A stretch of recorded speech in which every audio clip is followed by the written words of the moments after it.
Hello, I'm Andrew Dyer, and welcome to another edition of the Roundball Report, the only show in the area dedicated to highlighting extras of the high school, college, and professional basketball teams which play in the Washington metropolitan area. And joining us again this week via telephone is my co-host, former University of Maryland All-American, the head girls basketball coach at South Lakes High School, and the voice of the Washington Mystics, Christy Winters-Scott. Christy. Hey. Hey, what's going on, Christy? Oh, my goodness. What a busy week for our Washington basketball teams, huh? Yeah. This time last week we were talking about the fate of the Washington Mystics as they had dismissed Trudy Lacey and they were getting ready for the lottery. And we were talking about how they have to get one or two and ended up number 4. And Christy, our first guest, really wants to weigh in on the plight of the Mystics, past, present, and future. And you can introduce her for us. Well, you know, the future is always bright. That's what I like to say. But with the draft lottery and the percentages of 44% for the Mystics and the 1% chance that it ended up like it did, it was kind of tough. And here to try to explain what she thinks happened is basketball analyst Brenda B.J. Jackson. B.J., welcome back to the show. Thank you for having me. I know this is a basketball show, but I have to say this. Let's go Nationals. I had to get that out. You know, the 42% chance, I just knew, Christy and Andrew, that the Mystics was going to get that number 1 pick in Brittany Griner. And when I heard they got the 4th selection, I was upset. I mean, the jinx again. I mean, we had the most balls in the lottery, the most balls. 42%, the highest percentage of any other team in the lottery. Right. And we get the 4th selection. What a bummer. And not only did they get number 1, they got the absolute worst result they could have gotten the way the lottery was constructed. They got the 4th overall pick. Sad, sad, sad. And Christy, I know that you're not going to like this, but Sheila Johnson is going to have to do a better job. She's going to have to do a better job with the Mystics. She's focused so much on her outside interests that she doesn't have time to build the Mystics into a winner that they were before. Here's a team 2 seasons ago, that were 6 or 7 points away from going to the Eastern Conference Finals in the WNBA. And what does she do in the off season? She removes them. And I just feel that she doesn't take this team serious enough. We had the fan base, and the fan base is still there, but they're not coming back until this team put the right product on the court and the right management in place and take this team serious and make them contenders. Make them contenders. You know, you got Atlanta that's looking good every year. You got Phoenix, you got Minnesota, a team that no one thought at one time would be so good. Look at them, the defending champs. You got the Sparks with Candace Parker coming back in place. We had a lot of good players on this team, and it's sad that we get the same results as the Wizards. Okay, you know, with all due respect, when the Mystics 2 years ago, which was very much in the past, there were players who asked for trades off of that team, and Katie Smith. And, you know, you have other players like Lindsey Harding as well who requested a trade. And Sheila Johnson did not remove the general manager and the head coach that year. There were some structural things that they wanted to change in their business model, and it had nothing to do with their performance as general manager and coach. So they didn't get fired. So I think there's a misconception as to how everything took place after that happened. And then once that happened, there were key injuries to Elena Beard, who didn't play in Washington for 2 seasons, which is, she's a 4-time All-Star, so she missed 2 complete years. And in one of those years, a 1-time All-Star guard in Monique Curry was also out. So you have 2 All-Stars sitting out for a full season, and that's going to hurt you. And when you were talking about Minnesota had key injuries to Simone Augustus, and, you know, they lost a lot of games. And they ended up getting the number 1 pick in Maya Moore, and that's why they were successful. The number 1 pick didn't come to Washington this year for whatever reason, but there are several great players that Washington can pick up in the number 4 spot in the WNBA draft. And I think too many people have written off the issues of the past of the Mystics and are not looking futuristically. And that's why I say the future is always bright, because I don't live in the past and I don't expect others to live in the past, and it confuses me when people do that. So with all due respect, I think Sugar Rogers would be a great pickup. She's a local player, a great addition, I think, offensively. She has the razzle-dazzle, the and one mixtape step-back threes. She can bring the fan base from the local college fan base that's in the area. So, I mean, there are a lot of great players that Washington can pick up at 4. And, yes, it's not a 6'8" Brittany Grinder, but there are game changers in the draft this year.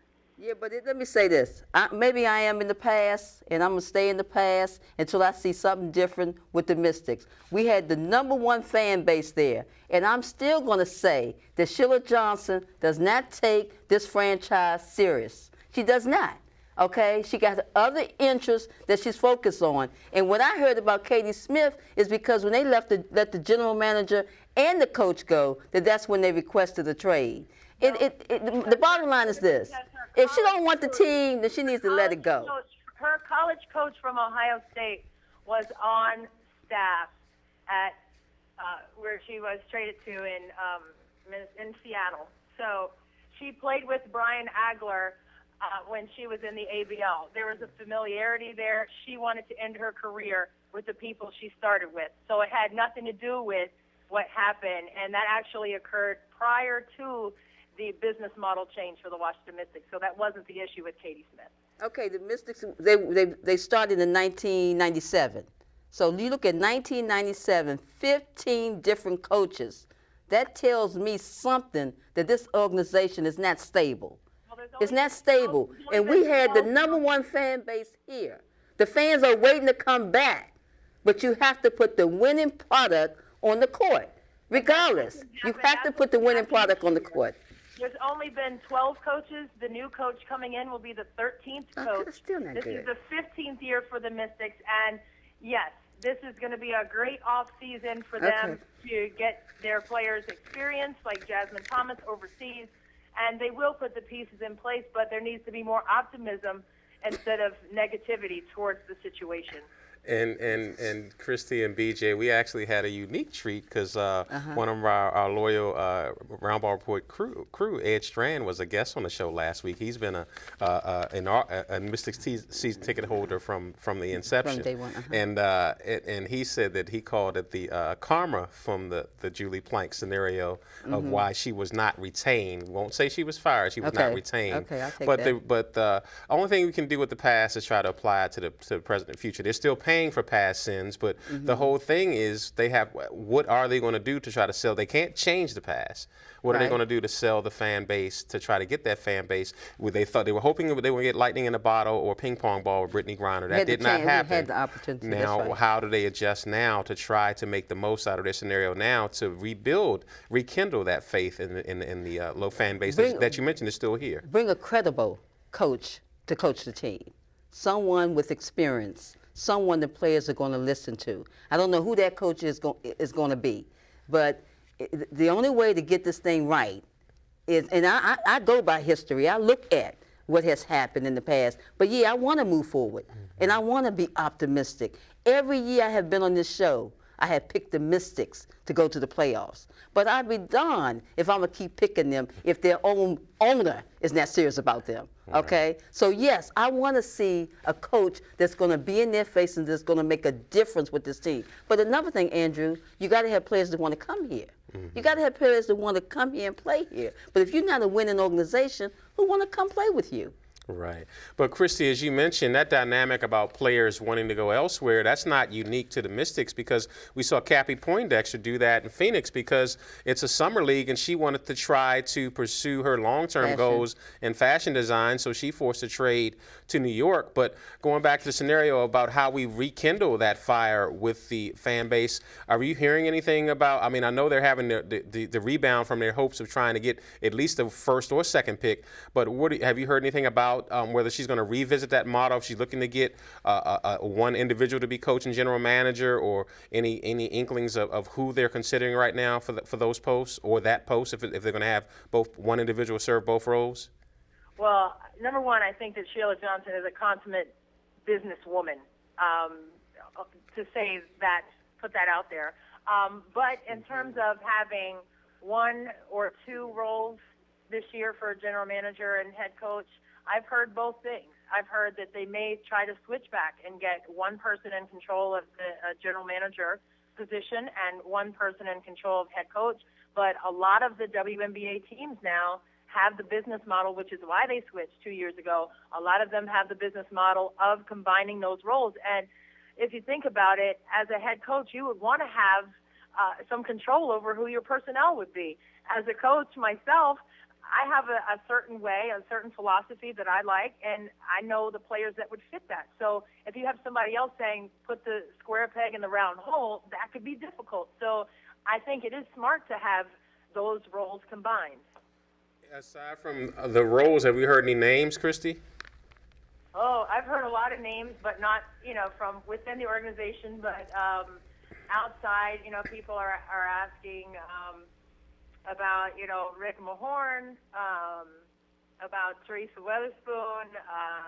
There's just been a lot of names just that are out with the fans. And, it's going to be a big job. And, obviously without having the number 1, 2, or 3 overall pick, I think it's going to be a challenge. But if you have the competitive nature, then it shouldn't be difficult to come in and make that change for your team. Now, BJ, there are 2 great players in this draft. We've got Brittany Griner, a great big player. Did the Mystics get her? No. And Skylar Diggins, a great point guard. Absolutely. Who also both of them would be great from a marketing standpoint. But it seemed like, and I talked Christy, I'm not going to take credit about this. I text with Christy afterwards. I said, is this a draft with 2 great players and a bunch of other good players? Or I said, are there 4 good players? And she said, it's basically 2 great players with a lot of other good players. But the Mystics adding another good player when you don't have a foundation in place with a coach, it's going to be difficult. They're going to have to preach patience, but they've got a fan base that's impatient now because of, like you said, regardless of how they got there, the bottom line was 2 years ago they were on the cusp of the East Conference Championship. Right. They've changed course with the management team. Right. Regardless of the reason, the bottom line is they've struggled miserably the last couple of years, culminated, hit rock bottom this year.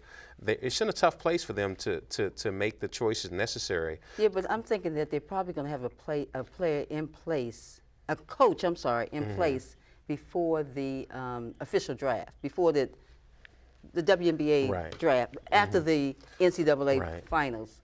And I think that once they, determine who the coach is going to be, then everything else will fall in place. I just want to see the team start winning again. That's all I want to see, is the team start winning again. And once that happens, then things can be different with the franchise. But until then, the team stinks, and they're sorry. They're pitiful. On that note of optimism, we're going to go to the break and turn the page all those fans to out the there. NBA as the Wizards were ready to start a new era with excitement and enthusiasm, but the curse of Le Boulay going back to the day John Wall got injured, but yet the hopes are still high.